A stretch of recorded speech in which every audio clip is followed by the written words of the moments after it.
I miss video, and when you start doing things better. Hey from the future, it's String. I'm about to throw some epic knowledge bombs and fried chicken at you. Get ready. Video on, audio on. Are we ready? Hey everyone, it's String. It's been a while since I did a video. I got a new camera to help focus. Even with a new camera, I noticed that other things about my business got in the way, and I realized that I miss creating videos. But I noticed that everyone keeps on asking me about LinkedIn and how to optimize for LinkedIn and do better on LinkedIn, because at the end of the day, LinkedIn is not a static resume platform. It's a game. It's a game to leverage your expertise and showcase your knowledge and your business and your reputation. To win this game and to leverage this game, all you have to do is create weekly content, optimize your LinkedIn profile. Because what you're going to see is a lot of people coming to you for expertise and have conversations about how you could help each other. At the end of the day, people want to do business with people, right?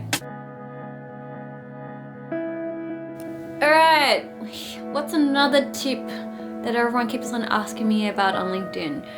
Oh, someone asked me, should I be creating content on LinkedIn? And that particular person is a writer friend, and she's really great at writing. And yes, because truthfully, there aren't that many good content creators or writers on LinkedIn, which means that you'll stand out from everyone else. Plus, you don't have to be tech focused or professional focused. You just need to create an engaging story that touches people's heart and want to engage in the comments. Because the secret is, it's not about pushing it out. It's actually about the engagement, which remember, engagement is all about interaction and having conversations in the comments, because that's what helps drives and push out eyeballs onto the post. Have a conversation in the comments, because that's how I get a lot of eyeballs and get a lot of fur connections reading my post. Emphasizing there aren't many good writers, content creators on LinkedIn right now. And if you don't know it, there's these stats that if you want to stand out, you just have to write once a week interesting content that you want to read, that you and your friends want to read, that your business want to read. Make it interesting, because there's a lot of boring, batshit, boring content on there.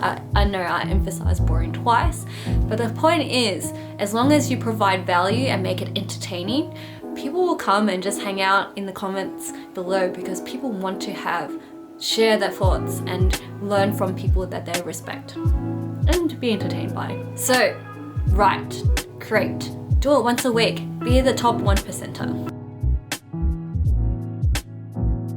Fix up your headlines. Your headlines is your most beautiful, cleanest way to showcase your authority and expertise. But very few people do it really well, because what people often do is line up all the inspirational and aspirational labels and job titles. Here's an example.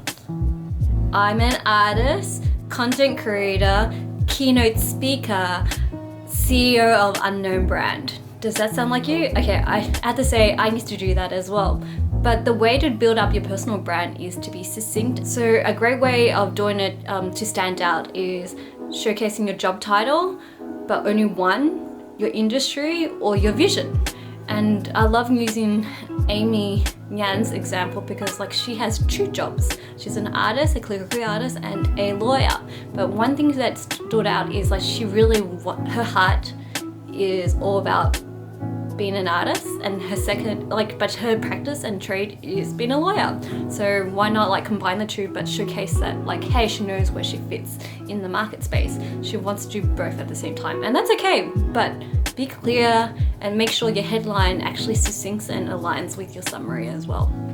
Side note, if you have any questions, feel free to drop the comments below, because I'm happy to answer those questions, because your questions helps me create content. Everyone asked me what's my favorite flavor or sauce for fried chicken. For chicken nuggets, especially from McDonald's, I love sweet and sour sauce. And when it comes to Korean fried chicken, it's all about hot and spicy, but also I love garlic and honey flavor as well. Yum, yum, yum, yum, yum, yum, yum, yum, yum.